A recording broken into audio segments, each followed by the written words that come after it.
এখন ঘটনায় চলে যাচ্ছি। এই ঘটনাটা আমার ফুপুর সাথে ঘটেছে লম্বা সময় ধরে। আমার ফুপু তখন কিশোরী। ঘটনার কারণে আমাদের বাড়ির বর্ণনাটা দেওয়া প্রয়োজন। আমাদের বাড়ির সামনের দিকে মেইন রাস্তা, রাস্তা ঘেঁষে বড় নদী, পেছনের দিকে আছে পরপর বেশ বড় দুটো বাগান, আর তার পেছনে প্রশস্ত ধান ক্ষেত। এখন আর তেমন নেই। এবার আসি প্রধান ঘটনায়।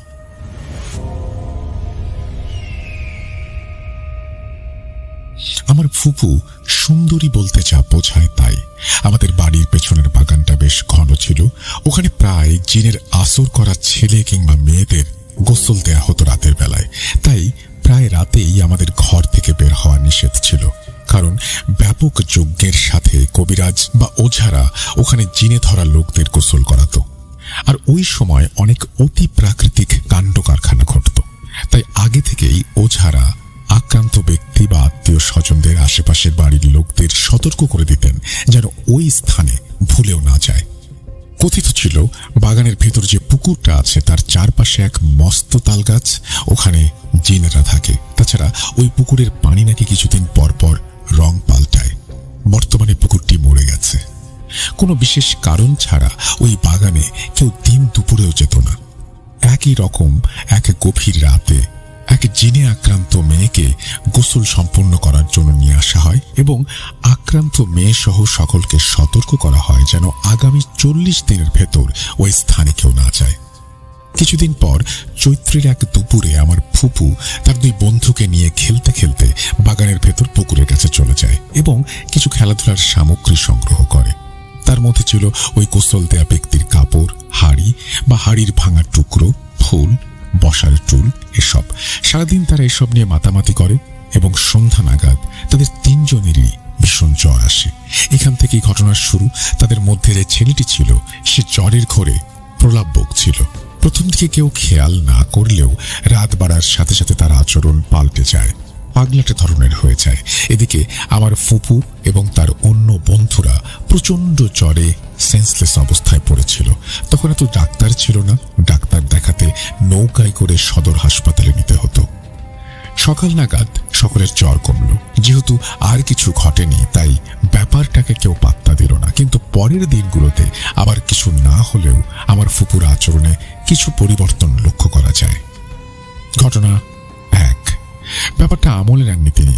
উঠতি বয়সী মেয়েদের আচরণ এমন হতেই পারে ভেবে দাদি তেমন নজর দেননি। এর বেশ কিছু বছর পর আমার ফুপু যখন পূর্ণ যুবতী হয়ে ওঠেন তখন থেকেই সমস্যা। তিনজনই একই সাথে এই সমস্যায় ভুগতে থাকেন। ফুপুর বান্ধবী হঠাৎ হঠাৎ কথাবার্তা বন্ধ করে দেয় এবং এক নাগারে আকাশের দিকে তাকিয়ে থাকে। এরকম কিছুক্ষণ বা কয়েক ঘন্টা থাকার পর অজ্ঞান হয়ে যায়। সবকিছু আবার আগের মতো ঠিক হয়ে যায়। আর বন্ধুটি নিজের মাথার চুল টানে বারবার একই শব্দ উচ্চারণ করতে থাকে। ঘন্টা কয়েক পর ঠিক হয়ে যায় এবং এতক্ষণ সে কি কি করেছিল ভুলে যায়। শুধু আমার ফুপু পাগলাটে আচরণ করা শুরু করে। সবসময় খিটখিটে মেজাজ হয়ে থাকে তার। যাকে পায় তাকে গালাগাল করে। নিশ্চয় জেনে থাকবেন আগের দিনে মেয়েদের তাড়াতাড়ি বিয়ে দেওয়া হতো। আমার ফুপুরও বিয়ের প্রস্তাব আসতে থাকে। সব ঠিকঠাক থাকার পরেও শেষ সময়ে বিয়ে ভেঙে যেত। আমার ফুপু বিয়ের বিষয়ে তেমন আগ্রহ দেখাতো না, পাত্রপক্ষের সামনে আসতে চাইতো না। বিয়ের আলোচনা যত বাড়তে থাকে আমার ফুপুও তত অস্থির হতে থাকে। অনেক চেষ্টার পরে যখন তার বিয়ে ঠিক হয় হঠাৎ একদিন সে অসুস্থ হয়ে যায় এবং অস্বাভাবিক আচরণ শুরু করে। অশ্রাব্য ভাষায় চিকন কণ্ঠে সবাইকে গালাগালি করতে থাকে। এমন অবস্থায় কারো বুঝতে বাকি রইল না যে তার সাথে কি ঘটছে। তাড়াতাড়ি করে মসজিদের হুজুরকে খবর দেওয়া হলো। হুজুরকে দেখে আমার ফুপু যেন আরো অস্থির হয়ে উঠলেন আর হুজুরকে গালাগালি করা শুরু করলেন। হঠাৎ ফুপুর সাথে থাকা হিন্দু জিনটি কথা বলে ওঠে, ওকে কেউ বিয়ে দেওয়ার চেষ্টা করবি না, ওর সাথে আমার বিয়ে হয়ে গেছে, ও আমার সঙ্গী, আমি ওর সঙ্গ কখনো ছাড়ব না, আমৃত্যু আমরা একসঙ্গে থাকব, কেউ যদি এতে বাদ সাধে আমি তাকে নিয়ে যাব। এরপর আমার ফুপু অজ্ঞান হয়ে যান।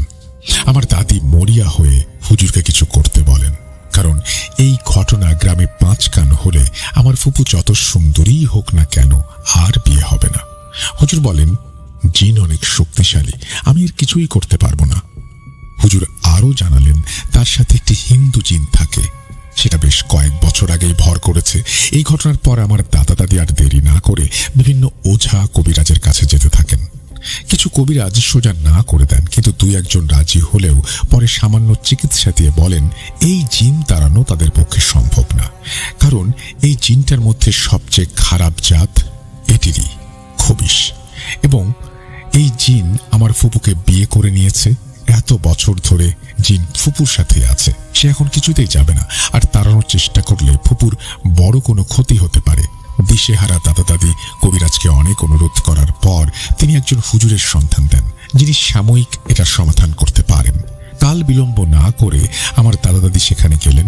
সব শুনে হুজুর বললেন এই জিন অনেক জেদি, সহজে আমার ফুপুর পিছু ছাড়বে না, কিন্তু তিনি কিছুদিনের জন্য তাবিজ কবজ দিতে পারেন।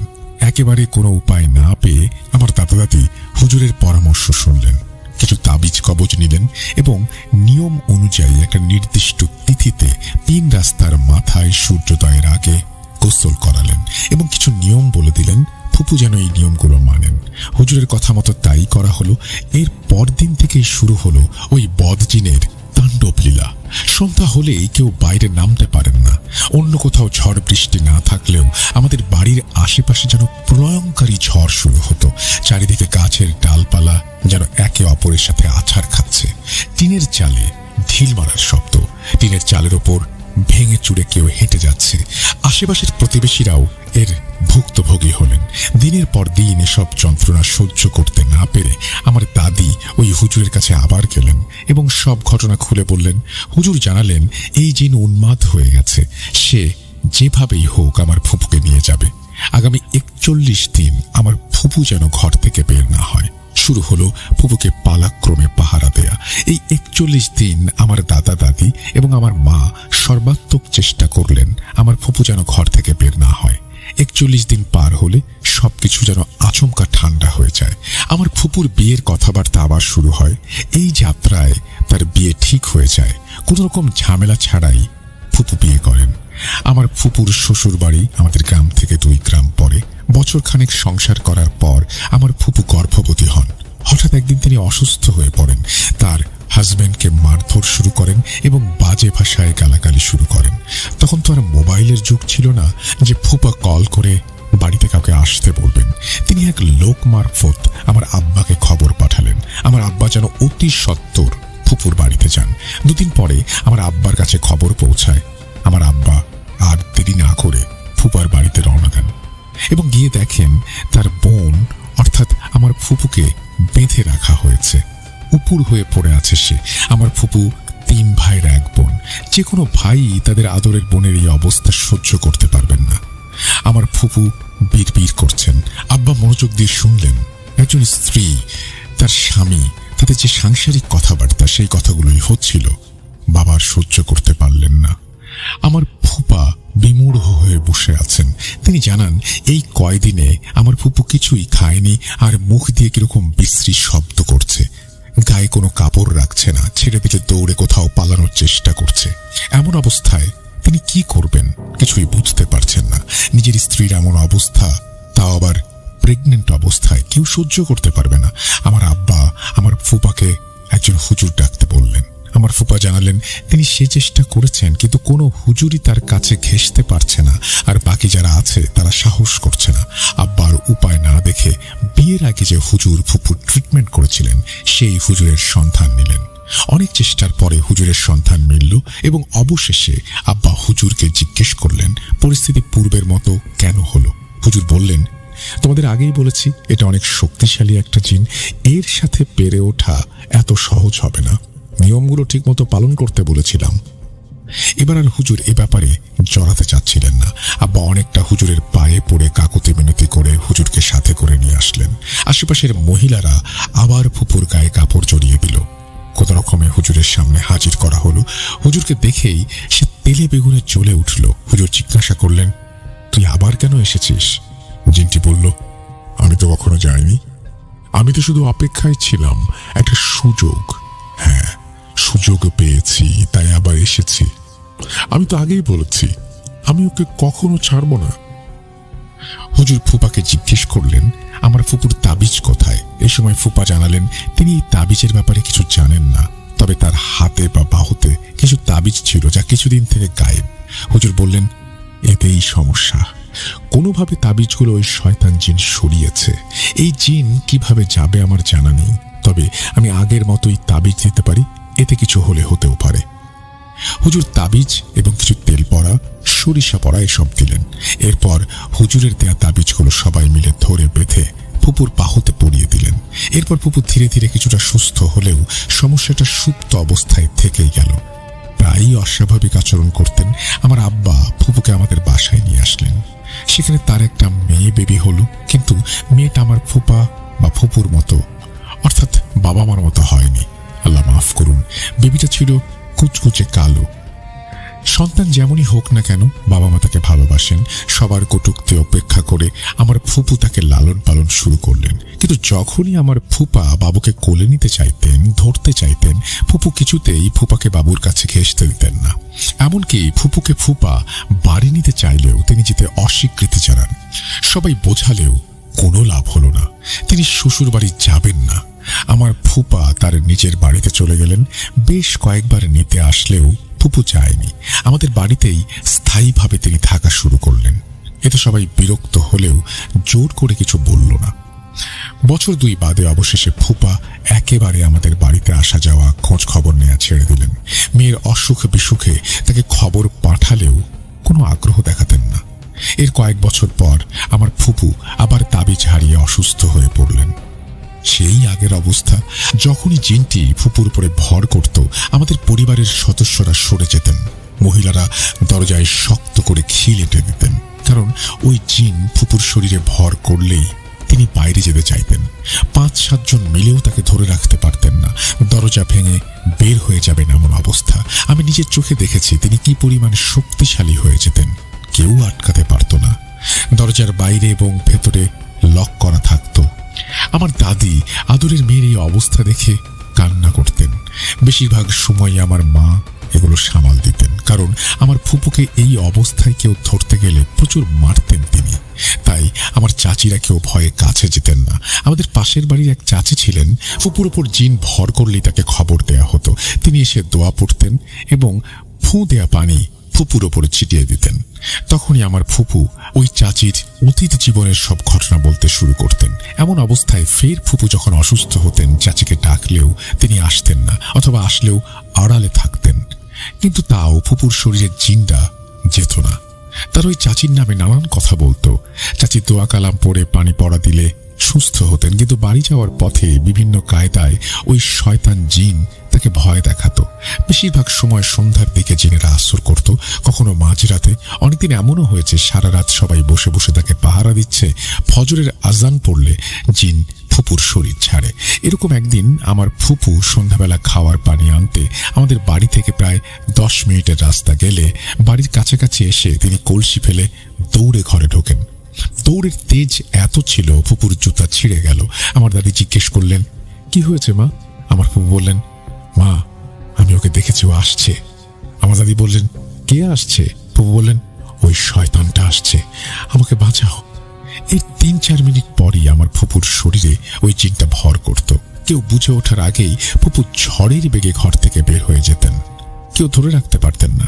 সাথে সাথে আমার বাবা, চাচা সবাই লাইট নিয়ে বের হয়ে যেতেন। আমার ফুপু যেন হাওয়ায় মিলিয়ে গেল। সবাই চারিদিকে খুঁজেও কোথাও পেতেন না। বাড়ির পেছন দিকের বাগানে তার শাড়ি পাওয়া গেল। সবাই বুঝতে পারলেন এদিকেই গেছে ফুপু, কিন্তু কেউ এগোতে চাইছেন না। আমার আব্বা আর কি করবেন? তার তো নিজের বোন, তাকে তো বাঁচাতেই হবে। আল্লাহর নাম করে আব্বা তার সাথে আরো 2 জন সাহসী লোককে নিয়ে বাড়ির পেছনে জঙ্গলের দিকে খুঁজতে গেলেন। অবশেষে বাড়ির পেছনে যে জঙ্গল, সেই জঙ্গলের পর একটা নালার মতো ছিল, যেখানে জোয়ার ভাটার পানি যাওয়া আসা করত। সেই নালার কাছে একটা লম্বা কাঁঠাল গাছের মাথায় ফুপুকে পাওয়া গেল। বসে বসে তিনি মগ্ন হয়ে কিছু খাচ্ছেন। তার মুখে লাইটের আলো পড়তেই তার দাঁতগুলো চকচক করে উঠল। আব্বা নিজে গাছে উঠলেন। গাছের নিচে যারা ছিলেন তারা অনবরত দোয়া পড়ছিলেন। এখন আমাকে বলেন, এরকম একটা অবস্থায় কোনো সুস্থ স্বাভাবিক মানুষ থাকতে পারেন না বা ইচ্ছে করে এগুলো করেন না। আমার আব্বা ফুপুকে টাচ করা মাত্রই তিনি জ্ঞান হারালেন। কিছু লোক মিলে ধরাধরি করে ফুপুকে ঘরে নিয়ে আসলেন। 4 জন পুরুষ মিলে তাকে তুলতে পারছিলেন না। সে রাতে তার জ্ঞান ফিরল না। বেশ কয়েকবার এরকম ঘটনা ঘটল। প্রত্যেকবারই তাকে বাগানে বা বিলের মধ্যে পাওয়া যেত। এভাবেই অনেকগুলো বছর পার হয়ে গেল। আমার ফুপুর মেয়ে মানে আমার ফুফাতো বোনকে আমার দাদিই পালতেন। সমস্যার কোনো সমাধান হলো না। যেখানে কোনো ভালো রুকাইয়ার সন্ধান পেয়েছেন আমার দাদি, আমার আব্বা ফুপুকে নিয়ে গেছেন, কিন্তু কিছুতেই কিছু হয়নি, কোনো পরিবর্তন হয়নি অবস্থার। এভাবেই চলছিল জীবন। আমার ফুফাতো বোন যেবার এসএসসি দিবেন, সেইবার ফুপু দ্বিতীয় বিয়ে করার সিদ্ধান্ত নেন। কারণ একে তো অল্প বয়সে স্বামী হারা হয়েছেন, তার উপর এখন দাদা দাদিও বেঁচে নেই। সবকিছুর ওপর বিরক্ত হয়ে তিনি বিয়ে করবেন ঠিক করেন। কোনো ঝামেলা ছাড়াই ফুপুর দ্বিতীয় বিয়ে সম্পন্ন হয়। কারণ তখন এক হুজুরের তদবির চলছিল। বিয়ের কয়েক মাস পরেই পূর্বের ন্যায় ঝামেলা শুরু হয়। আমার ফুপু শুকিয়ে কাঠ হয়ে গেলেন, কিছু খেতে পারছিলেন না। নতুন ফুপা অনেক ডাক্তার কবিরাজ দেখালেন, কিন্তু কিছুতেই ফুপু সুস্থ হচ্ছিলেন না। দিন দিন যেন মৃত্যুর দিকে এগিয়ে যাচ্ছেন। ফুপাও হার মানার পাত্র না।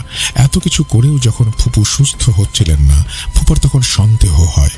তিনি ফুপুকে জিজ্ঞেস করেন অন্য কোনো কারণ আছে কিনা, তার জীবনে ঘটে যাওয়া ঘটনাগুলো জানতে চান।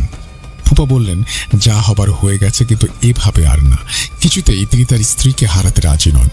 অনেক জায়গায় ফুপুর রুকাইয়া করানো হলো। ফুপা যেখানে ভালো হুজুর কবিরাজের সন্ধান পেতেন, সেখানে ফুপুকে নিয়ে যেতেন। শেষমেশ ফুপা এক জাদরেল কবিরাজের সন্ধান পেলেন ফরিদপুরের ভাঙায়। অনেক বছর হয়ে গেছে, তখন সঠিক জায়গার নাম বলতে পারবো না। এই কবিরাজ কোথাও বেশি দিন থাকেন না, তাই ফুপা তার এক আত্মীয়ের মাধ্যমে খোঁজ পাওয়া মাত্রই আমার ফুপুকে সেখানে নিয়ে গেলেন। প্রায় 7 দিন লাগাতার ফুপুর ট্রিটমেন্ট হলো। আমার ফুপার কাছে জিজ্ঞেস করলে তিনি জানান প্রতি রাত্রে জিনকে হাজির করা হতো। জিনগুলো ছিল খবিশ প্রজাতির। জিনটি অনেক শক্তিশালী হওয়ার কারণে কিছুতেই জিনটির সাথে পেরে উঠছিলেন না কবিরাজ। এরপর আর একজন কবিরাজের শরণাপন্ন হন তিনি। পরে কবিরাজের সাথে থাকা জিন এবং তান্ত্রিকের মন্ত্রের সমন্বয়ে জিনটিকে দুর্বল করা হয়। এরপর গভীর রাতে মাটির মটকার উপরে আমার ফুপুকে গোসল দিয়ে পবিত্র করা হয়। কালো ছাগল এবং কালো মুরগির রক্ত দেয়া হয়। গোসল শেষে মাটির মটকাগুলো ভেঙে গুড়িয়ে দেয়া হয় এবং দেখা যায় ফুপুর সারা শরীরে কে যেন নখের আঁচড়ে ক্ষতবিক্ষত করে গেছে। সকালবেলা সূর্যের আলো ফুটতেই ফুপুকে নিয়ে ফুপা বাড়ির উদ্দেশ্যে রওনা করেন। কবিরাজের একজন সহকারী পাঠিয়ে স্থানীয় হুজুরের মাধ্যমে আমার ফুপুর নতুন বাড়িটি বন্ধ করা হয়। ফুপুর সুস্থ হতে বেশ কিছুদিন লাগে। আমরা মাঝে মাঝে গিয়ে ফুপুকে দেখে আসতাম। দিনে দিনে তার স্বাস্থ্য ভালো হতে শুরু করলো। তিনি আবার সন্তান সম্ভবা হন, কিন্তু ফুপা ধীরে ধীরে অসুস্থ হতে থাকেন। বেশ ভালো সচ্ছল পরিবার ছিল তার, কিন্তু দিনে দিনে পরিবারে আর্থিক সংকট শুরু হয়। আমার ফুপুর দ্বিতীয় সন্তানটি ছিল ছেলে। সে দেখতে স্বাভাবিক ছিল। আমার এই ফুপা আমার ফুপুকে খুব ভালোবাসতেন, তাই তিনি ফুপুকে সুস্থ করে ছেড়েছেন। সব প্রশংসা মহান আল্লাহর। তারপরও ফুপুর জীবনে অনেক অতি প্রাকৃত ঘটনা ঘটেছে। ফুপু পুরোপুরি সুস্থ হওয়ার পর একদিন আমি জিজ্ঞেস করি খবিশ জিনটি দেখতে কেমন ছিল, তিনি কখনো দেখেছেন কিনা। ফুপু জানান জিনটি দেখতে এত পরিমাণ বিশ্রী ছিল যে ভাষায় প্রকাশ করা সম্ভব নয়। দেখলেই শরীরে রক্ত হিম হয়ে যায়। তার কথা সত্যি হলো, আমিও সেই রকম অভিজ্ঞতা অর্জন করলাম। যে না দেখবে সে কোনোদিন বুঝতে পারবে না। আল্লাহ সবাইকে মাফ করুন, কেউ যেন এইরকম পরিস্থিতিতে না পড়ে। আল্লাহ আমার ফুপাকে জান্নাত নসিব করুন। ফুপা মারা গেছেন 2 বছর হলো। ফুপু এখনো অসুস্থ। আমার ফুপুর জন্য সবাই দোয়া করবেন। ঘটনাটি বড় হয়ে যাওয়ার জন্য দুঃখিত। এই বলেই তিনি তার ঘটনা শেষ করে।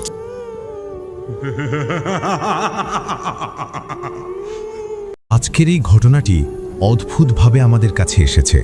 পড়ার পর খুব ভয়ানক লেগেছে এবং ভালো লেগেছে, এজন্য আপনাদের সাথে শেয়ার করলাম। আপনারা শুনুন এবং উপভোগ করুন।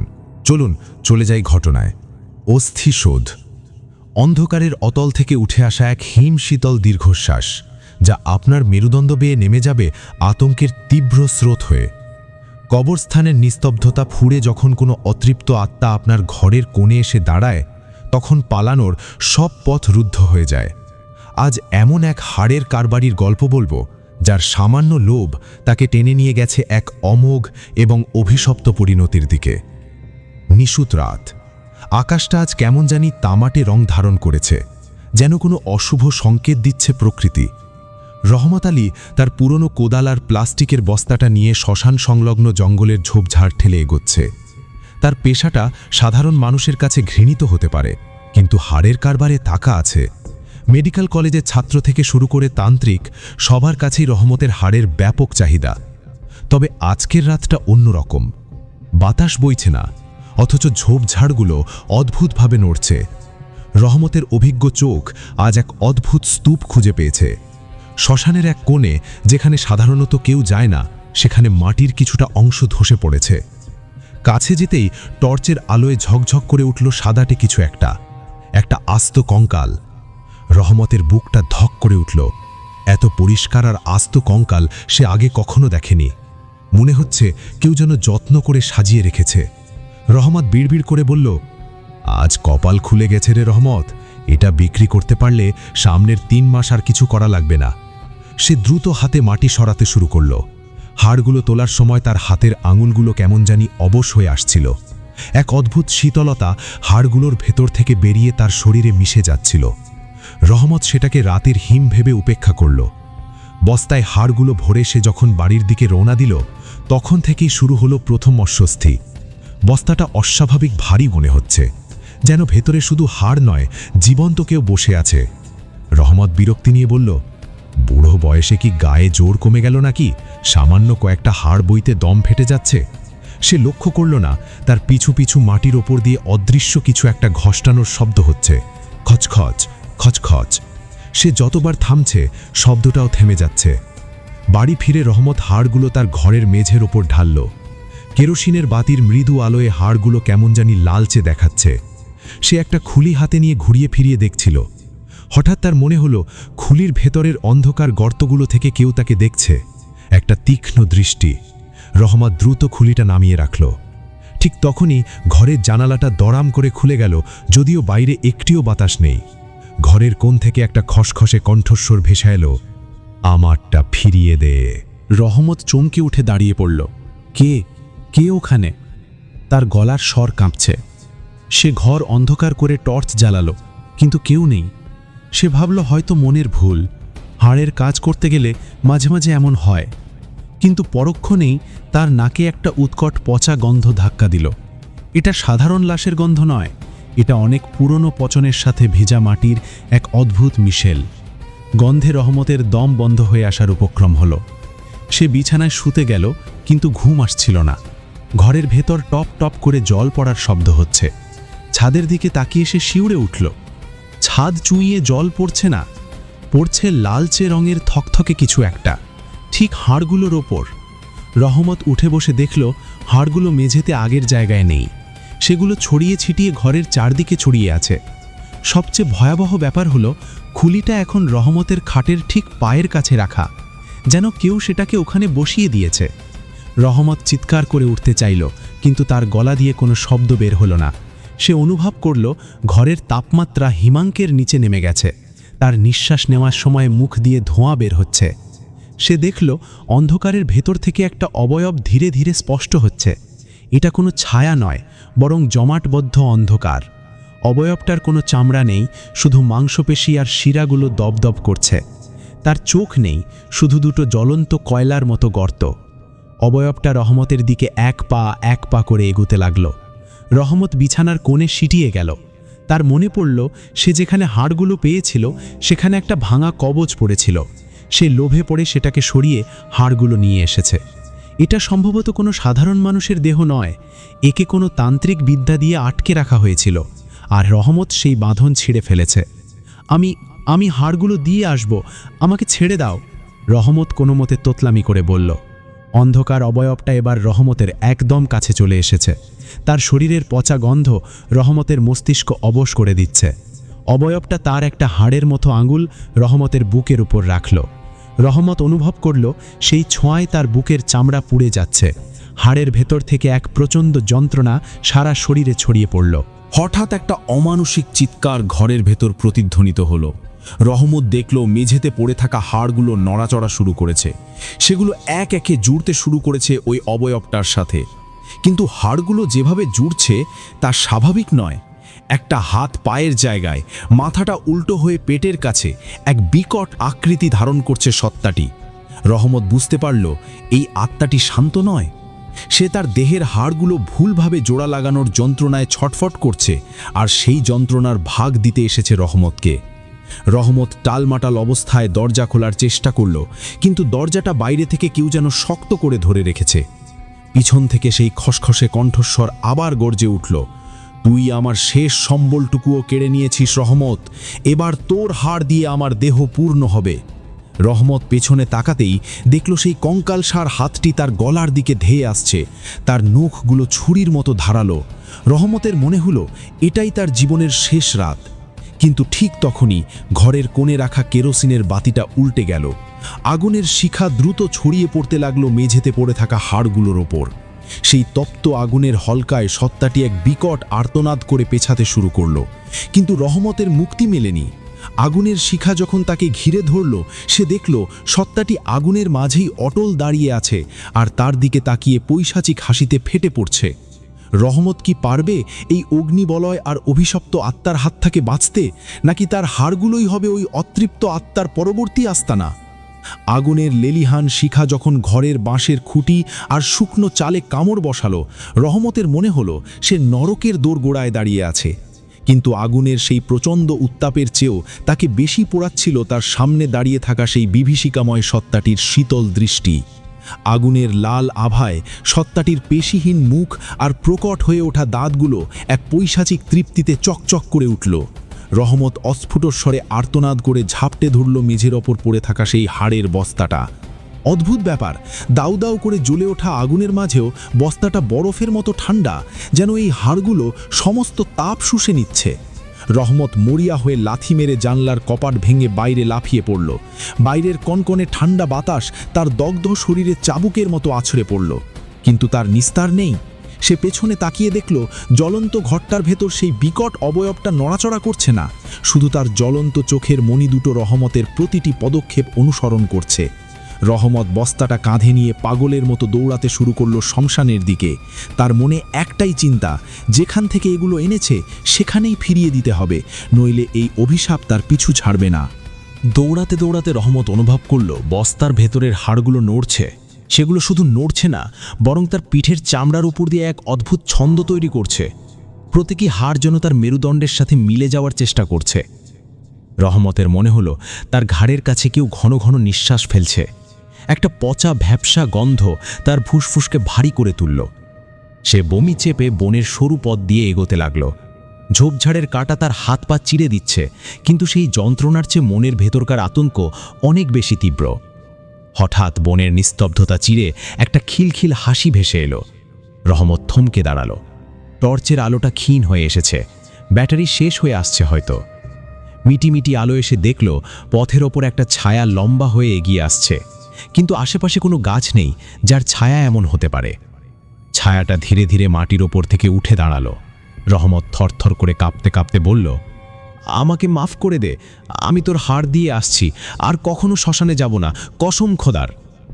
বাতাসে একটা খসখসে আওয়াজ হলো, যেন শুকনো পাতা মারিয়ে কেউ হেঁটে আসছে, অথচ আশেপাশে কোনো পাতা নড়ছে না। কণ্ঠস্বরটা এবার সরাসরি রহমতের কানের কাছে ফিসফিস করে উঠল, সব হাড় কি এনেছিস রহমত? ভালো করে দেখ, একটা হাড় যে এখনো তোর ভেতরে রয়ে গেছে। রহমতের কলিজা যেন শুকিয়ে কাঠ হয়ে গেল। সে দ্রুত বস্তার মুখ খুলে হাড়গুলো দেখতে শুরু করল, কিন্তু অন্ধকারের ভেতর সব এলোমেলো লাগছে। হঠাৎ তার নজর গেল নিজের ডান হাতের কনিষ্ঠ আঙ্গুলের দিকে। আঙ্গুলটা কুচকুচে কালো হয়ে গেছে, আর সেখান থেকে মাংস পচে খসে পড়ছে। ভেতরের সাদা হাড়টা বেরিয়ে এসেছে। রহমত আতঙ্কে চিৎকার করে উঠল। সে বুঝতে পারল এই সত্তাটি তার শরীর দখল করতে শুরু করেছে। হাড়গুলো ফিরিয়ে দিলেও তার শরীরের অংশ হয়ে যাওয়া এই পচন সে কিভাবে আটকাবে? সে যখন সেই ধসে পড়া কবরের কাছে পৌঁছল, তখন চাঁদ মেঘের আড়ালে ঢাকা পড়েছে, ঘুটঘুটে অন্ধকার। রহমত কাঁপতে কাঁপতে কোদাল দিয়ে মাটি সরাতে শুরু করল। প্রতিবার কোদাল মাটিতে বসানোর সময় মনে হচ্ছিল সে কোনো জীবন্ত মানুষের বুকে আঘাত করছে। মাটি থেকে এক ধরনের কান্নার শব্দ উঠে আসছে। রহমত পাগলের মতো বস্তার হাড়গুলো গর্তে ঢালতে লাগল, কিন্তু হাড়গুলো গর্তে পড়ার সাথে সাথে আবার ওপরে উঠে আসতে চাইল, যেন মাটি তাদের গ্রহণ করতে অস্বীকার করছে। কেন নিচ্ছিস না? কেন? রহমত ডুকরে কেঁদে উঠল। ঠিক তখনই পেছনে একটা ভারী পায়ের শব্দ হলো। রহমত ঘুরে তাকাতেই দেখল সেই বিভীষিকাময় সত্তাটি এখন পূর্ণ রূপ ধারণ করেছে, তবে এবার তার শরীর আর ছায়ার মতো নেই। রহমতের ঘর থেকে চুরি করা প্রতিটি হাড় তার শরীরে একে একে সেট হয়ে গেছে। শুধু তার বুকের মাঝখানে একটা হাড় নেই, সেখানে একটা শূন্য গর্ত। আর সেই গর্তটা ঠিক রহমতের ডান হাতের সেই পচে যাওয়া আঙুলের হাড়টার জন্য অপেক্ষা করছে। সত্তাটি রহমতের দিকে হাত বাড়িয়ে দিল, তার নখগুলো রহমতের গলার কাছে এসে থামল। রহমত অনুভব করল এক অসহ্য টান, তার শরীরের রক্ত হিমাঙ্কিত হয়ে যাচ্ছে। সত্তাটি খুব নিচু স্বরে বলল, তোর লোভ তোকে এখানে এনেছে রহমত। হাড়ের কারবার করতে করতে তুই ভুলেই গেছিস যে তুই নিজেও একদলা মাংস আর হাড়ের স্তূপ ছাড়া আর কিছু না। আজ এই কারবার শেষ হবে। রহমত দেখল তার নিজের শরীরটা ধীরে ধীরে কুঁকড়ে যাচ্ছে, তার গায়ের চামড়াগুলো শুকনো ডুমুর ফলের মতো ফেটে যাচ্ছে। সে চেয়েও নড়তে পারছিল না। সত্তাটি তার শূন্য বুকের গর্তটা রহমতের দিকে এগিয়ে আনল। এক প্রচণ্ড চৌম্বকীয় আকর্ষণে রহমতের শরীরের প্রতিটি হাড় মটমট করে ভেঙে যেতে শুরু করল। সেই হাড় ভাঙার শব্দ রাতের নিস্তব্ধতা চিরে চারদিকে ছড়িয়ে পড়ল। কোনো রোবোটিক যান্ত্রিকতাময়, বরং রক্তমাংসের মানুষ যেভাবে যন্ত্রণায় ছটফট করে, রহমতের অবস্থাও ঠিক তাই হল। তার প্রতিটি সন্ধিস্থল থেকে হাড়গুলো আলগা হয়ে বেরিয়ে আসতে চাইল। শেষ মুহূর্তে রহমত আকাশের দিকে তাকিয়ে দেখল মেঘ সরে গিয়ে চাঁদটা বেরিয়ে এসেছে, কিন্তু সেই চাঁদটা সাদা নয়, টকটকে লাল, যেন আকাশ থেকে রক্ত ঝরছে। রহমতের চোখের মনি স্থির হয়ে গেল, তার মুখটা হাঁ হয়ে থাকল এক অব্যক্ত চিৎকারের ভঙ্গিতে। পরদিন সকালে গ্রামের লোকজন শ্মশানের কাছে রহমতকে পড়ে থাকতে দেখল, কিন্তু রহমতের শরীরে কোনো হাড় ছিল না, শুধু একদলা কুচকানো চামড়া আর মাংস পড়ে আছে মাটির ওপর, যেন কেউ খুব কায়দা করে ভেতর থেকে সব হাড় বের করে নিয়ে গেছে। সবচেয়ে অদ্ভুত বিষয় হল, রহমতের সেই মাংসের দলার পাশে বালিতে কেউ আঙুল দিয়ে লিখে গেছে, কারবার পূর্ণ হল। অলৌকিকভাবে পাশে থেকেই একটি ডায়েরিতে পাতায় সমস্ত ঘটনা লেখা ছিল। ওখান থেকেই আমাদেরকে পাঠানো হয়েছে। গ্রামের বৃদ্ধরা বলে, আজও যদি কেউ অমাবস্যার রাতে সেই শ্মশানের পাশ দিয়ে যায়, তবে মাটির নিচে হাড়ের মটমট শব্দ শুনতে পায়। আর যদি কারো মনে লোভ থাকে, তবে সে দেখতে পায় এক ছায়াময় মূর্তিকে, যে ঝুলি কাঁধে নিয়ে ঘুরে বেড়াচ্ছে আর বলছে, আর একটা হাড়, মাত্র আর একটা। অন্ধকারের সেই খেলা এখনো শেষ হয়নি, কারণ মানুষের লোভ যখন হাড়ের মতো শক্ত হয়ে যায়, তখন সেই লোভকে শান্ত করার জন্য প্রাণ দিতে হয় কোনো না কোনো অভাগা রহমতকে। রহমতের সেই খালি চামড়ার অবয়বটা এখনও হয়তো শ্মশানের কোনো ঝোপের আড়ালে বাতাসে দোল খায়, আর অপেক্ষা থাকে পরবর্তী কোনো হাড় সংগ্রাহকের। রহমতের ঘরটি পুড়ে ছাই হয়ে গেছে সত্য, কিন্তু সেই ছাইয়ের ভেতর থেকে নাকি রাতের বেলা এখনও একজোড়া জ্বলন্ত চোখ গ্রামের দিকে তাকিয়ে থাকে। ডার্ক সাইকোলজির এক অদ্ভুত খেলায় ফেসে যাওয়া মানুষগুলো জানে না যে তারা যে হাড়ের ওপর দাঁড়িয়ে আছে, সেই হাড়গুলো হয়তো একদিন তাদের নিজেরই হয়ে উঠবে না। ভয়ের এই বৃত্তে সবাই বন্দী, আর মুক্তির চাবিকাঠি মিশে আছে সেই পচা মাটির গভীরে, যেখানে অতৃপ্ত আত্মাগুলো তাদের হারানো শরীরের জন্য এখনও হাহাকার করে ফেরে। আপনার ঘরের কোণে যদি হঠাৎ কোনো হাড়ের মটমট শব্দ শুনতে পান, তবে সাবধান, হয়তো রহমতের সেই ছায়াময় সত্তাটি আপনার দিকেই হাত বাড়িয়ে আছে। ঘটনাটি কতটা সত্য সঠিক আমরা জানি না, কিন্তু ঘটনাটি পড়ার পর ভালো লেগেছে, এই জন্য আপনাদের সাথে শেয়ার করলাম। যদি আপনাদের ঘটনাটি ভালো লাগে, তাহলে অবশ্যই লাইক করবেন এবং কমেন্ট বক্সে বলে যাবেন কেমন লাগলো। ধন্যবাদ সবাইকে। আসসালামু আলাইকুম। আসসালামু আলাইকুম প্রিয় বন্ধুরা, আজকের ঘটনাটি ভৌতিক ঘটনা এবং গ্রামের একটি ঘটনা। ঘটনাটি ঘটেছে শিবগঞ্জে, বগুড়া জেলা শিবগঞ্জ থানা। ওখানে একটি ছেলের সাথে ঘটনা ঘটেছে এবং আমাদের বলেছেন ছেলের বাবা কাজ করার ক্ষেত্রে এক সময় যখন আমাদের একটি লোক ওইদিকে বেড়াইতে যায়, ঘুরতে যায়, তখন গল্পের মাঝে চার দোকানে আড্ডা হতে হতে এই গল্পটা শেয়ার করেছেন ওই ছেলেটার বাবা। ছেলেটার নাম হচ্ছে রাকিব। ছেলেটা ক্লাস 7-এ পড়ে এবং ছেলেটা খুব ভদ্র এবং ভালো। তো চলুন ঘটনাটি যেভাবে তার বাবাটা আমাদের বলেছেন সেভাবে আপনাদের বলার চেষ্টা করি। ছেলেটার নাম রাকিব, ক্লাস 7-এ পড়ে এবং ঠিক প্রচুর গরমের কারণে স্কুল বন্ধ দেয় ঠিক 15 দিন খেলাধুলা মাঝেই তার সময় চলে যায়।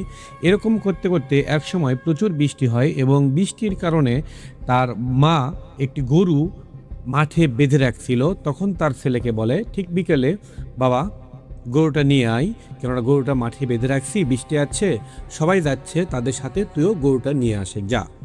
তখন তার ছেলেটা চলে যায় গরু নিতে মাঠের মধ্যে। যাওয়ার পরে ঝিমঝিম করে বৃষ্টি, ঠান্ডা আবহাওয়া, ঠান্ডা বাতাস, আর হালকা জমিতে পানিতে অল্প পানি, মাটিতে পা বসতিছে না, ঘাসে ভরপুর, গরু খাচ্ছে, গরু খাচ্ছে। তখন ওইদিকে যাওয়ার পরে একটু মধ্যে দেখিচ্ছে গরুটা প্রচুরভাবে খায়। ছেলেটা যখন দেখে গরুটা খাচ্ছে, তখন ওই ছেলেটা বসে আছে এক সাইডে, টিনের নিচে ছোট্ট একটি ঘর ছিল পুকুর পড়া দেওয়ার জন্য। তিনি বসে থেকে দেখতেছে গরু প্রচুরভাবে খাচ্ছে, তাহলে একটু খাক, পেটটা একটু ভরুক, তাহলে নিয়ে যাচ্ছি। বসে থাকতে থাকতে হঠাৎ করে ওই টিনের ঘরের পাশে দেখা যায় একটি হালকা গর্ত, পানি হচ্ছে, ঝিমঝিম করে পানি হচ্ছে, আর জমিতে একটু পানি ছোপসা করে পানি জমা হয়েছে। তখন জানেন ঠিক ওই বর্ষার মধ্যে অনেক ধরনের মাছ উঠে আসে পুকুর থেকে এবং মাছ জমিতে বের হয়। মানুষ তখন জাল দিয়ে অনেক পদ্ধতি খাটিয়ে মাছ ধরার চেষ্টা করে।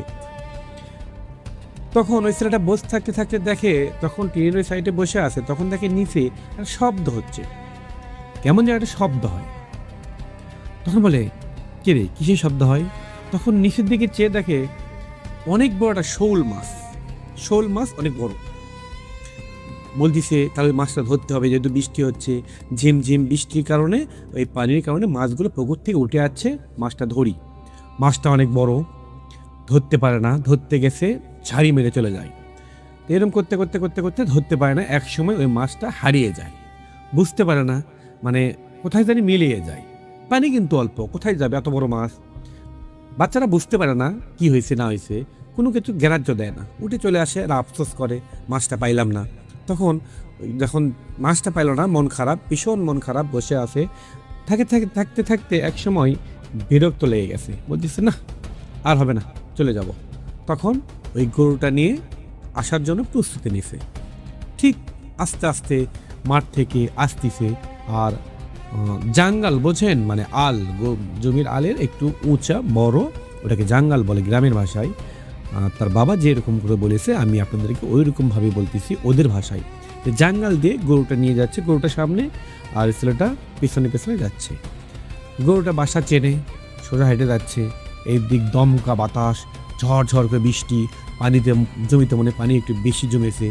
যখন সেচ জমি থেকে পাড়ার মধ্যে ঢোকার সময় একটু উঁচু জায়গাতে উঠবে, পাড়ার মধ্যে ঢুকবে, সেচ জমিতে একটু বেশি একটু পানি ছিল, এবং ওই পানিতে যেই শোল মাছটা ওই পুকুর পাড়ে ওই টিনের ঘরের নিচে দেখছিল, যে ধরার চেষ্টা করছিল, সেই শোল মাছটা এখানে দেখতে পায়, দেখে নড়তিছে সমানে। ওই শোল মাছ দেখার পরে তখন ওই ছেলেটা ভাবে, ওখানে একটা শৌল, এখানে আরেকটা শৌল মাছ উঠছে, তাহলে কি করবি? ওই উঁচুতে উঠে গরু একটা গাছের সাথে বেঁধে রাখার পরে ওই শৌল মাছ ধরার জন্য এখানে আসে। তখন ছেলেটার মনের মধ্যে একটাই স্বপ্ন, একটাই ধারণা, এই মাছটা আমায় ধরতেই হবে। ওখানে একটা মাছ ধরতে পারেনি, এই মাছটা আমার ধরতে হবে। আকার আকৃতি, মাছের চেহারা, মাছ, শোল মাছ পুরোটাই ওই মাছের মতোই, একই হুবহু। বলে ওই মাছ এখানে আছে নাকি? না, ওই মাছ ওখান থেকে এখানে এমনি আসবি? এটা মনে হয় সামনে একটা পুকুর থেকে উঠে আসছে। ধরার চেষ্টা করে, এরকম করতে তখন ওখানে যেহেতু গ্রামের কাছে চলে যাচ্ছে, একটা লাঠি হাতত নেই, লাঠিটা বাড়ি মারবো, মরে গেলে নিয়ে যাবো। ছোট মানুষ, বড় মাছ ধরতে পারতেছে না, আসল মাছ তো প্রচুর শক্তি হয়। তখন ওই লাঠি নিয়ে মাছটা শরীরে বিশালভাবে আঘাত করার পরে মাছটা হালকা দুর্বল হয়ে যায়। তখন ওই মাছটা ধরার পরে কাঁধে ফেলে নিয়ে আসে এবং গরু নিয়ে আসার পরে তার মা মাছটা দেখে অবাক হয়ে গেছে, এত বড় মাছ পাইছিস? তখন তার মাও ভাবে হয়তো বা বৃষ্টির কারণে মাছ উঠে যাচ্ছে এর পাশে। তখন বলছে, আম্মু আমি তো আরেকটা মাছ পাইতাম, এত বড়ই মাছ, এরকমই মাছ, ওটা হচ্ছে ওই পুকুর পাড়ে, তখন ওটা ধরতে পারিনি, চলে গেছে। তারপর গরু নিয়ে আসতে এই জমিতে এটা পাইছি। তাহলে মনে হয় মাঠে ভালোই মাছ বাড়াইছে এবার বৃষ্টিতে, তার মা ভাবলো। তখন মাছটা কি করবে? সন্ধ্যা হয়ে গেছে, এখন কাটার কোনো সময় নেই। তখন ওই মাছটা বড় একটা পাতিলে রেখে দেয় পানি দিয়ে। আর শৌল মাছ তো জানেন সহজে মরে না। পানি রেখে ওর উপরে একটা শক্ত একটা জিনিস দেয়, দেওয়ার পরে ওরই উপর একটা বড় একটা মানে পুরোটা এটা ইটে তুলে দেয়, ইট মানে শৌল মাছ যেন লাফ মেরে না যেতে পারে। দেওয়ার পরে গরু বাঁধে, সন্ধ্যায় খাবার খায়, খাওয়া দাওয়ার পরে সবাই যার তার মনে শুয়ে পড়ে। পরের দিন সকাল হয়, ওঠার পর তার মা বলতেছে মাছটা তাহলে কাটি। তখন মাছের কাছে আসে, আসার পর দেখে উপরে ইট নেই, সাইডে পড়ে আছে। ওই যে বড় একটা মানে ডাইলিস মেয়ার সিস্টেম দিয়েছিল শক্ত, ওইটা অন্যখানতে পড়ে আছে। ঢুকে দেখে পানি নেই, পাতিলের মধ্যে পানি নেই, দেখে মাছও নেই। অবাক, এত কিছু করে রাখলাম, এত সিকিউরিটি দিলাম, তাহলে মাছটা কোথায় গেল? চিন্তায় পড়ে গেল, মাছটা কোথায় গেল, মাছটা কোথায় গেল? তখন এক সময় মানে খুঁজতে শুরু করলো, খুঁজতে খুঁজতে খুঁজতে দেখে না সব কিছু আছে কিন্তু মাছটা নেই। তখন তার ছেলেকে বললে মন খারাপ করবে। তখন তার ছেলে আসে, এসে বললাম আম্মু কি হয়েছে, মাছ কাটছো? বলে না, দেখ এরকম এরকম অবস্থা, মাছ চলে গেছে। তখন হঠাৎ করে ওই বাড়িতে একটা মুরব্বী মানুষ যাচ্ছে, আশা বলতেছে কি আছে বৌমা? তখন বলতেছে যে মাছ এখানে রাখছিলাম, কালকে আপনার লাতে ওই জায়গাতে মাছ পাইছিল, শৌল মাছ চলে গেছে। তখন বলতেছে শৌল মাছের অনেক শক্তি, আর এই জন্য শৌল মাছ মনে হয় লাভতে লাভতে চলে গেছে, ওইটা আর পাবা না। হ্যাঁ, যা কথা তাই, ওই মাছটা আর পায় না। তখন মন খারাপ হয়ে যায় ছেলেটার, তার মারও একটু হালকা মন খারাপ, এত বড় শৌল মাছ, শৌল মাছ তো অনেক দাম, আপনারা ঠিক জানেন। তখন যা আছে কপালটা হয়ে গেছে, কোনো সমস্যা নেই। তারপরে অন্য কিছু করে ভাত ভুত রান্না করে এবং খাওয়া দাওয়া করতে থাকে। এরকম করে একদিন, 2 দিন, 3 দিন চলে যায়। চলে যাওয়ার পরে একদিন হঠাৎ করে ওই ছেলেটা স্বপ্নে দেখে ওই শৌল মাছটা ধরতেছে, আরেক জায়গায় বের হয়েছে, ধরার চেষ্টা করে ধরতে পারে না, ধরে উদাও হয়ে যায়, ধরে উদাও হয়ে যায়। কি রে, মাছ ধরার পর উদাও হয়ে যায় কেন? এক সময় ধরে ব্যাগের মধ্যে করে নিয়ে আসতেছে, আসার পর দেখে ব্যাগ আছে, সব আছে, কিন্তু মাছটা নেই। ভাবছিল সব নেই, কিন্তু একটাবার ভাবেনি, মানে খেয়াল করতে পারেনি, বাসাও কিন্তু নিয়ে আসার পর মাছ কিন্তু উদাও হয়ে গেছে, আর স্বপ্নেও কিন্তু উদাও হয়ে যাচ্ছে। তখন ওই ছেলেটা সকাল হয়ে যায়, তারপরে ফজর আজান দেয়, ঘুম ভেঙে যায়। ভেঙে যাওয়ার পর তার মার সাথে কথায় কথায় গল্প করতেছে, আম্মু আমি আজকে স্বপ্ন দেখি ওই যে শৌল মাছটা চলে গেলো, মাছটা আমি ধরার চেষ্টা করতেছি, ধরছি, ব্যাগের মধ্যে করে নিয়ে আসতেছি, আনতে পর দিকে মাছ নেই, উদা হয়ে গেছে। তার মার মনের মধ্যে হালকা একটা ভয় ঢুকে যায়, কিরে ওই মাছটা ধরতে চেষ্টা করছিল, প্রথমে টিনের ঘরের ওখানে পারেনি, তারপরে গরু নিয়ে আসতে ওই জমিতে মাছটা ধরে এবং ওই মাছটাকে আঘাত করে নিয়ে আসে। আসার পরে ওই আঘাত আলা দুর্বল মাছটা আমরা পাতিলের মধ্যে রেখে দিলাম পানি দিয়ে, এবং ওপরে একটা শক্ত বাসন দিলাম, তারপর তার উপর একটা শক্ত ইটা দিলাম, ফুলাটা, তাহলে ইটা বাসন সব কিছু সরে ওই মাছটা বের হয়ে গেছে। তাহলে বেরে কোথায় যাবে? আশপাশে কোনো পুকুর নেই, কোথায় গেল মাছটা? চিন্তায় পড়ে গেল। আবার স্বপ্নেও দেখতেছে তার ছেলে মাছ ধরতেছে এবং ওই মাছটা উদাও হয়ে যাচ্ছে, একটু ভয় ঢুকে গেল। তখন তার মা যখন তার ছেলে পরের দিন সকালে রাতে শুবে ঘুম আসার জন্য চলে গেছে, তখন তার মা যে দোয়া দরুদ ঝাড় ফুট দিয়ে চলে আসে। এরকম করে আস্তে আস্তে আস্তে আস্তে একদিন হঠাৎ করে ঠিক 10-12 দিন পর তার শরীরে হালকা জ্বর, তার ছেলের জ্বর জ্বর জ্বর, মাথা ব্যথা স্কুল যাইতে পারে না, কিছু করতে পারে না। রাতে যখন শুয়েছে, তখন ঘুম আসার জন্য প্রস্তুতি নিয়েছে, তখন হঠাৎ করে তিনি চিৎকার করে উঠছে ছেলেটা। ওঠার পরে তার মা গেছে, কি হয়েছে বাবা? বলছে মা মনে হয় ঘরের মধ্যে কেউ আসে, কি আমি ওখানে দেখতে পেলাম একজনকে, কালো পোশাক পরে অনেক বড় দেখতে পাইলাম। তো বলছে বাবা তুমি মানে মনের ভুল, তুমি কয়েকদিন লাগালে কিছু স্বপ্ন দেখতেছো, আর এরকম মনের ভুল তুমি এত কিছু দেখতে পাইছো, এতে কোনো টেনশন নেই, তুমি ঘুম আসো।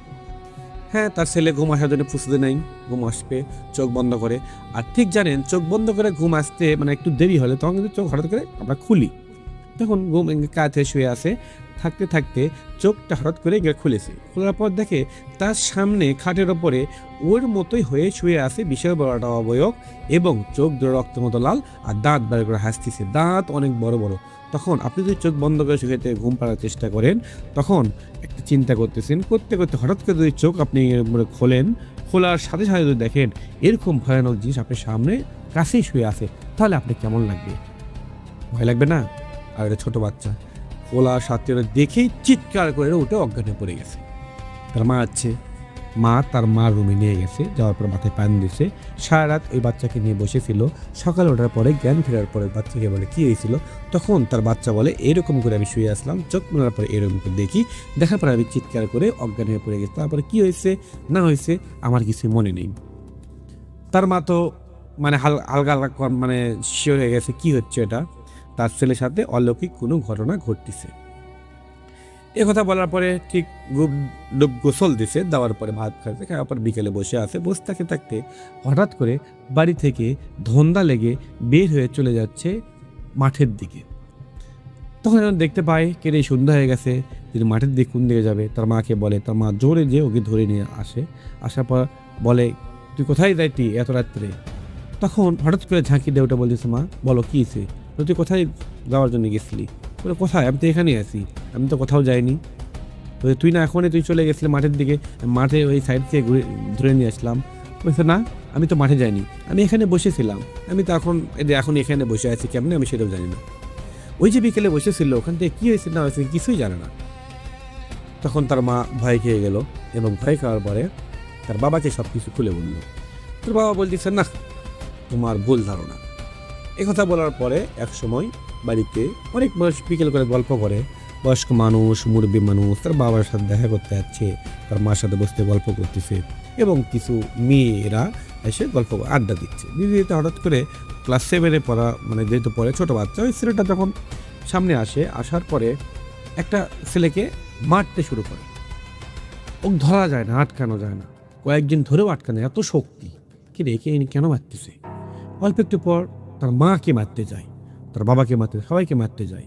মাথা ধরে কান্না করে, চিৎকার করে, বলে আমার খুব ব্যথা, আমার শরীরে প্রচুর ব্যথা, আমি কিছু করতে পারতেছি না, তাই বলে।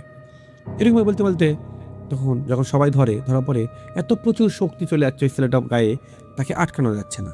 কি করবে, আটকাতে পারতেছে না। তখন ধরে নিয়ে বসার পরে তার বাবা তখন সব কিছু নিজের চোখে দেখার পরে বিশ্বাস করছে এবং তখন চলে গেছে একটা ইমাম সাহেবের কাছে, মসজিদের ইমাম সাহেবকে ডেকে নিয়ে আসার পর ইমাম সাহেব যখন দোয়া দরুদ করে ফু দিছে, দেওয়ার পরে 5 মিনিট পর আস্তে আস্তে ঠিক ঠান্ডা হয়ে গেছে। তখন ইমাম সাহেব বলতেছে একে জিনের আসর করছে এবং জিন ডিস্টার্ব করতেছে, এই চিকিৎসাটা আমাকে দেওয়াতে হবে না, আমি এসব চিকিৎসা করি না, কিন্তু আমি খোঁজ দিতে পারি কোথায় গেলে আপনাদের উপকার হবে। বলতেছে আপনি ওই জায়গায় যান, ওই জায়গায় একটা হুজুর আছে, হুজুরের নাম হচ্ছে আফজাল, আপনি হুজুরের কাছে যান, তাহলে আফজাল হুজুর আপনাকে বলে দিবে, যদি চিকিৎসা করতে পারে তাহলে করে দেবে, আর না হলে কি করতে হবে সব বলে দেবে। তার বাবা টেনশনে আছে, এই হুজুর পারল না, তখন ওই আফজাল হুজুরের কাছে চলে যায় তার বাবা, ছেলেটার বাবা।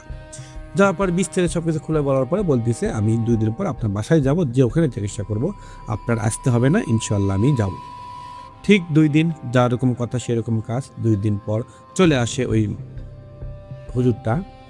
আফজাল হুজুর আসার পরে বাসায় যখন পা দেবে, পা দেওয়ার সাথেই বলতেছে এই বাড়িতে ভয়ানক একটা জিন ঢুকেছে, এই জিনের আসর আছে এই বাড়িতে।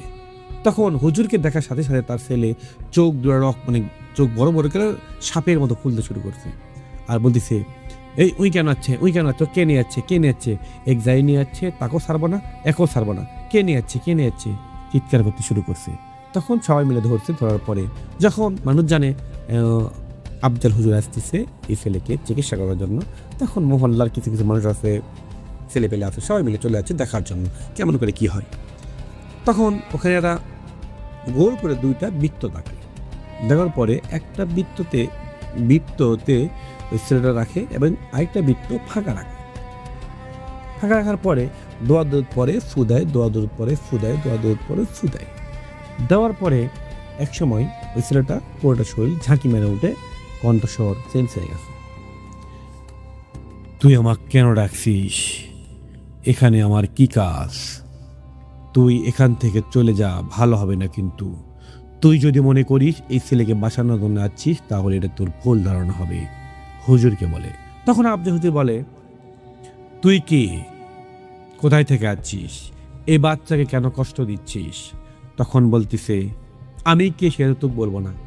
হুজুর বলতেছে অবশ্যই তোর বলতে হবে, এই যে তুই পাশের বৃত্ত দেখতে পাচ্ছিস, এই বৃত্তের মধ্যে কি আছে তুই বল।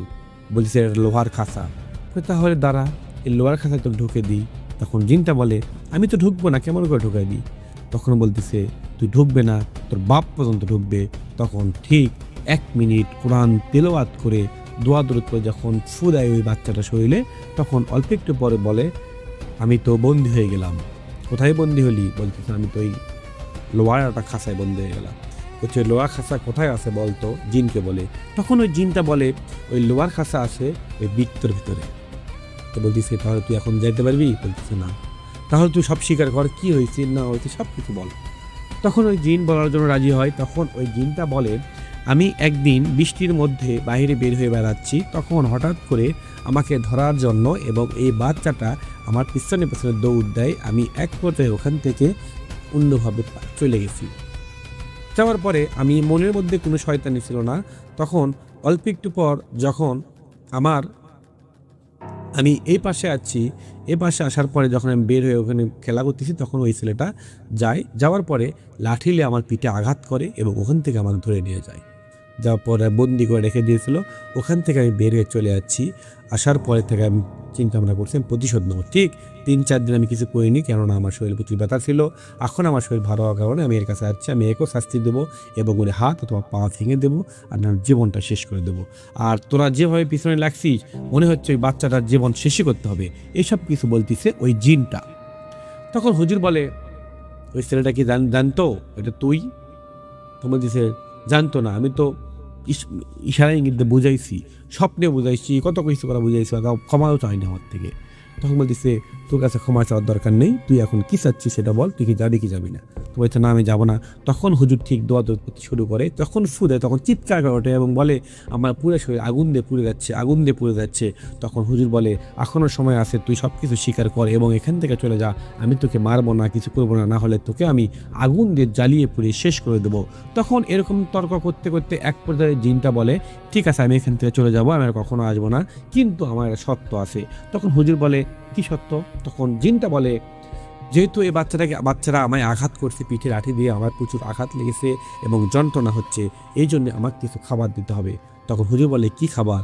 বলছে আমার বেশি কিছু না, 2টা মুরগি এবং 2 কেজি দুধ দিতে হবে, বাজার থেকে এক দরে নিয়ে এসে দিতে হবে এবং মিষ্টি দিতে হবে কিছু। তখন এই 3টা জিনিস তার বাবা হুজুর তখন রাজি হয়ে যায়, বলে ঠিক আছে আমি দেবো। কোথায় দেবো? বলে এই জায়গায় লোকেশন দিয়ে দিয়ে ওখানে দিয়ে রেখে চলে আসলে হয়ে যাবে, আর কিছু করতে হবে না। বলে কখন যেতে হবে? বলে রাত 10টার দিকে। তখন ওই হুজুর সহ করে রাত 10টার দিকে 2 দিন পরে ওখানে যায়, যা যা চাইছিল সব কিছু দিয়ে আসে। ওখান থেকে আসার পর হুজুর কিছু তাবিজ দেয় এবং দোয়া দরুদ শিখিয়ে দেয়, এসব কিছু আমল করার জন্য অনুরোধ করে। এরকম করতে করতে আস্তে আস্তে ওই ছেলেটা আস্তে সুস্থ হয়ে যায়, স্কুলে যেতে শুরু করে এবং সন্ধ্যা মাগরিব পর এখন পর্যন্ত ওই ছেলেটা বাসা থেকে বের হয় না। কিন্তু ওই জিনটা কথাতে কথা রাখছে, পরে ভুল করে আসেনি, ডিস্টার্ব করেনি, তার খাবার দেওয়ানো হয়েছে, চলে গেছি। মোটামুটি এ পর্যন্ত।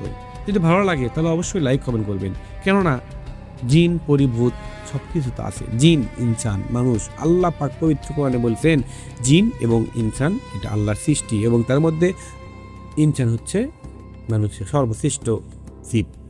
আর আমাদের জন্য পাওয়ার ক্ষমতা হচ্ছে পবিত্র আল কোরআন, আর কোরআনের মাধ্যমে সব কিছুই করা সম্ভব। এই জন্য আপনারা কেমন লাগলো ঘটনাটি আমাদের কমেন্ট করে জানাবেন এবং ভালো লাগলে অবশ্যই জানাবেন, না ভালো লাগলেও জানাবেন, কেননা না ভালো লাগলে আমরা আরও ভালো করার জন্য চেষ্টা করব এবং ভালো লাগলে আমরা আরও নতুন নতুন ভালো গল্প আপনাদের শোনানোর চেষ্টা করব। সবাই ভালো থাকবেন, সুস্থ থাকবেন। ধন্যবাদ সবাইকে। আসসালামু আলাইকুম।